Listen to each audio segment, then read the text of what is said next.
गुराँसै फुल्यो बनैमा बनैमा मेरो मन झुल्यो तिम्रो मनैमा तिम्रो मनैमा गुराँसै फुल्यो बनैमा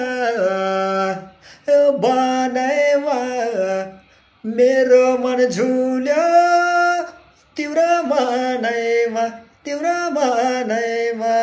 यो गीत ऊ बेला चाहिँ खुब सुनिन्थ्यो। मेलापा दाउरा घाँस जताततै एक्लै जङ्गलतिर सोत्तर ल्याउन गएको बेला मजाले गुनगुनाइन्थ्यो। कता वारीबाट पालो गाउँ सुनिने गरेर डाँडा पाखा सुनिने गरेर है जस्तो आउँछ त्यस्तै गरिन्थ्यो के। त्यो जमाना थियो, त्यो एउटा वयस, त्यो बेला समय थियो।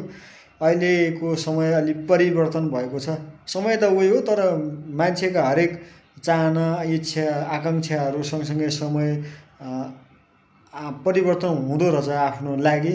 त्यसैले अहिले यो परदेशको ठाउँमा होइन ऊ बेलाको जङ्गल गाउँघर मेलापात भान्ज्याङ चौतारी होइन उकाली ओह्राली देउरालीको मुलुकको चिसो पानी त्यो अहिले परदेशमा पाउँदैन होइन। हामी परदेशीलाई गाह्रो छ, गाह्रो छ पनि के भनौँ, रहर छ पनि के भनौँ, सबै त्यस्तै छ, यस्तै छ जिन्दगी है।